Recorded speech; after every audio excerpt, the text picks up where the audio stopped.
नमस्कार दोस्तों, मैं हूं शिवेंद्र गौड़। आप देख रहे हैं वन इंडिया। आज हम एक ऐसा सवाल लेकर आए हैं जो बहुतों के दिल और दिमाग में तब से आ रहा है जब से ईरान की एक अधिकारी ने यह कहा कि पाकिस्तान ईरान के समर्थन में इजराइल पर परमाणु हमला कर सकता है। हालांकि पाकिस्तान ने ऐसी किसी संभावना से इनकार किया है, लेकिन फिर भी हमने यही समझने की कोशिश की है कि अगर इजराइल और पाकिस्तान के बीच कभी युद्ध हो जाए तो नतीजा क्या होगा। ये कल्पना जरूर है, लेकिन मौजूदा दुनिया में जहां तकनीक, मिसाइलें, ड्रोन और साइबर हमले सबसे बड़ा हथियार बन चुके हैं, वहां इस पर चर्चा करना जरूरी है। इस वीडियो में हम समझेंगे दोनों देशों की सैन्य ताकत, मिसाइलों और परमाणु हथियारों की भूमिका, ड्रोन और साइबर वार का नया युग, और सबसे अहम किसकी जीत होगी और किसकी हार। तो चलिए शुरू करते हैं। तो सबसे पहले समझते हैं कि आखिर दोनों देशों के बीच दूरी क्या है और इस लड़ाई की सच्चाई क्या है। तो इजराइल और पाकिस्तान के बीच तकरीबन 4000 किलोमीटर की दूरी है।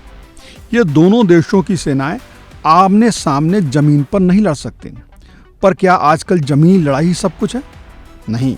अब मिसाइलें, ड्रोन, साइबर अटैक और एयर स्ट्राइक से ही युद्ध तय होते हैं। यही इस युद्ध की कल्पना को खतरनाक बनाता है। दूसरी बात समझते हैं हम कि सेना की ताकत का मुकाबला क्या है। पाकिस्तान के पास लगभग 6.5 लाख सक्रिय सैनिक हैं और करीब 165 परमाणु हथियार माने जाते हैं। वहीं इजराइल के पास है दुनिया के सबसे अत्याधुनिक हथियार, जैसे F-35 stealth fighter jet, iron dome missile defence system और दुनिया की सबसे खतरनाक साइबर आर्मी। यानी पाकिस्तान की ताकत ज़्यादा पारंपरिक है, जबकि इजराइल की ताकत तकनीकी और आधुनिक है। अब हम देखें कि मिसाइलें और परमाणु हथियार की क्या स्थिति है। तो इजराइल के पास है जेरिको 3 नाम की इंटरकॉन्टिनेंटल मिसाइल, जिसकी मारक क्षमता 4800 किलोमीटर तक है, यानी पाकिस्तान इसके निशाने पर है। पाकिस्तान के पास है शाहीन 3 जो इजराइल तक पहुंच सकता है।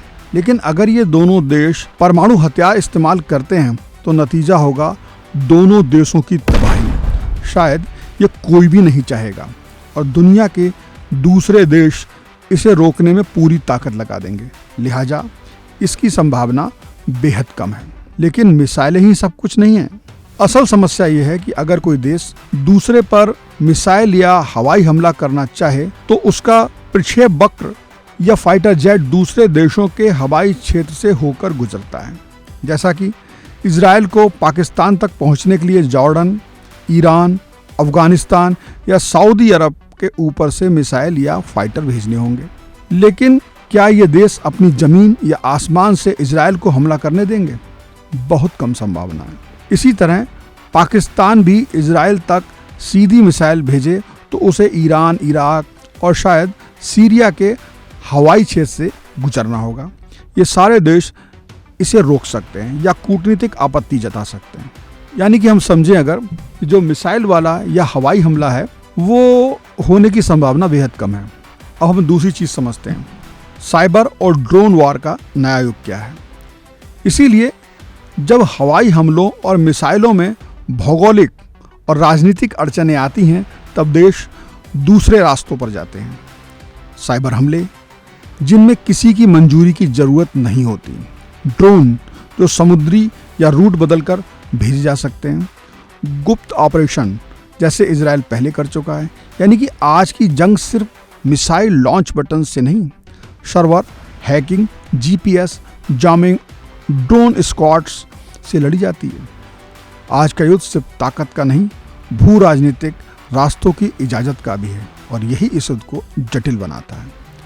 इजराइल ने ईरान के न्यूक्लियर प्रोग्राम को साइबर हमले से धीमा कर दिया था।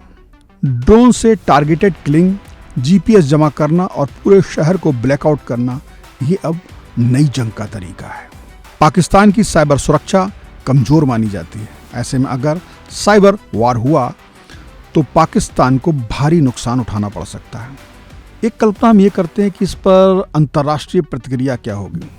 अगर इजराइल और पाकिस्तान के बीच जंग छिड़ती है तो पूरी दुनिया में हलचल मच जाएगी। पश्चिमी देश संभवतः इजराइल का समर्थन करेंगे। अरब देशों में राय बंटी रहेगी, कुछ पाकिस्तान के साथ, कुछ चुप। भारत आधिकारिक रूप से तटस्थ रहेगा, लेकिन गुप्त रूप से इजरायल को समर्थन मिल सकता है। चीन पाकिस्तान को तकनीकी या कूटनीतिक समर्थन दे सकता है। अब सवाल आता है कि अगर युद्ध हुआ तो कौन जीतेगा? सेना की संख्या मायने नहीं रखती। आज की जंग तकनीक, सटीक हमले और जानकारी से जीती जाती है। इजरायल के पास ये तीनों हैं, इसलिए जीत का पल्ला उसी की ओर झुकता दिखता है। पर पाकिस्तान की परमाणु धमकी इस युद्ध को रोक सकती है। यही इसका असली डिटरेंट है। सीधी लड़ाई के आसार कम हैं, लेकिन अगर ऐसा हुआ तो पूरी दुनिया की तस्वीर बदल जाएगी। तो दोस्तों, ये था हमारा विश्लेषण। अगर इजरायल और पाकिस्तान के बीच युद्ध हो जाए तो क्या होगा? आपको क्या लगता है? क्या वाकई ऐसा युद्ध हो सकता है? क्या इजरायल तकनीक से जीत सकता है या पाकिस्तान की परमाणु ताकत इसे रोक देगी? नीचे कमेंट में अपनी राय जरूर बताएं। अगर वीडियो पसंद आया हो तो लाइक करें, शेयर करें और चैनल को सब्सक्राइब करना ना भूलें। फिर मिलेंगे एक नए विषय के साथ। Subscribe to One India and never miss an update. Download the One India app now.